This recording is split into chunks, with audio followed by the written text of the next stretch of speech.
Pelantikan Kepala Desa Sukataris Kecamatan Karangtengah Kabupaten Cianjur, Jawa Barat dilantik di Aula Desa Sukataris Sabtu 3 September 2022. Kepala Desa Sukataris terpilih Muhammad Lukman langsung dilantik oleh Bupati Cianjur Haji Herman Suherman.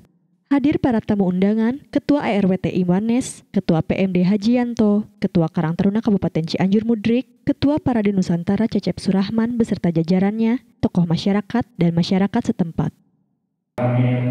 Babinsa, Babin Kaptimas, seluruh yang terlibat dalam panitia, sekali lagi saya ucapkan terima kasih dan mudah-mudahan apa yang telah dilakukan oleh Bapak Ibu, pemikirannya dan sebagainya, mudah-mudahan itu menjadi amal kebaikan, amal ibadah yang diterima oleh Allah Subhanahu wa Ta'ala. Amin.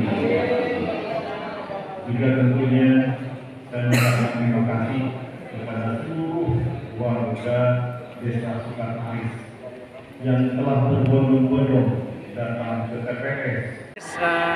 Bisa dijelaskan dengan terpilih yang kembali yang kedua kali dipercaya oleh masyarakat Desa Sukataris ini. Apa harapan apa yang belum terwujud dari impian Pak Kades ini?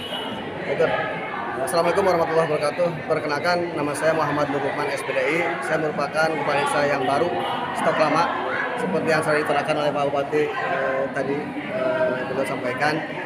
Betul apa yang dikatakan Pak Bupati, memang kami pemerintah Desa Sukataris memang sejalan dengan apa yang diutarakan oleh Bapak Bupati sesuai dengan visi misi yang beliau sampaikan, yaitu dalam peningkatan IPM. Dari awal memang kita sudah tekankan untuk Sukataris khususnya umumnya Kabupaten Cianjur itu untuk peningkatan IPM, di antaranya pendidikan, kesehatan dan daya beli masyarakat. Itu yang memang betul-betul kita tekankan ke depannya dan harapannya mudah-mudahan IPM di Sukataris semakin meningkat ke depan. Amin. Pak, langkah apa yang akan untuk Manggawe sebagai tokoh masyarakat ini melihat kemenangan dari Bapak Kades Muhammad Nur Lukman, ya? Bagaimana tanggapan ini sangat baik sekali, ya. Karena Pak Kades sebelumnya kan punya program tersebut tidak mungkin dilaksanakan dalam 5 tahun, tapi harus ada jangka panjangnya. Kebetulan pas beliau menjadi Kades lagi, berarti program yang sudah direncanakan itu tinggal diteruskan. Beda dengan yang baru, harus dari awal lagi menciptakan program. Dan apa yang nanti tadi disampaikan Pak Bupati dan sebagainya, mohon anggarannya yang jelas aja dari mana gitu. Karena Cianjur saat ini defisit, harusnya kayak stunting tadi sebenarnya harus pakai dana CSR. Karena dana CSR di Kabupaten Cianjur itu 1,2 triliun.